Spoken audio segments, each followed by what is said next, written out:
Hi. Malayali ആ, പേരെന്താ? Baby. Febin. ഇതാണ് എന്റെ പേരല്ലേ? ഫെബിനാന്നാ? ആണെങ്കില് കൊണ്ട് നിങ്ങൾക്ക് കൊടുത്തു. എടാ എന്നാലും ഞങ്ങൾക്കറിയുന്ന ഫെബിൻ ആണേ. ഞാൻ പെണ്ണാ. ഫെബിന്റെ വീട്ടിലാരൊക്കെ ഉണ്ട്? ഉമ്മ ഉണ്ട്, ഇപ്പ ഉണ്ട്, 2 സിസ്റ്റേഴ്സ് ഉണ്ട്. സിസ്റ്റേഴ്സ് ചെറുതാണോ വലുതാണോ? ചെറുതാ. 3 പെണ്ണാ. 3 പെണ്ണാ. അച്ഛനെന്താ പണി? ഇപ്പ നാട്ടിലല്ല. 3 പെണ്ണായ സ്ഥിതിക്ക് എന്ത് മോക്ക് താല്പര്യമാണെങ്കിൽ അച്ഛനെ ഞാൻ ഹെൽപ്പ് ചെയ്യാം. ഞാൻ എന്താ ചെയ്യുന്നേ? ഞാൻ പഠിക്ക.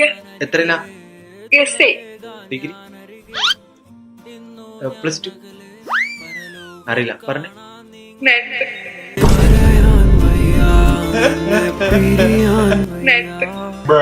ആ അച്ഛന് എന്തെങ്കിലും പ്രയാസമായിട്ട് വന്നെങ്കിൽ എന്നെ കോണ്ടാക്ട് ചെയ്ത ലൈക്ക് എ ബ്രദർ അങ്ങനെയാണ് ഉദ്ദേശിച്ചോ. പോക്സോ കേസിൽ പ്രതിക്ക് 3 വർഷം കഠിന തടവും പിഴയും.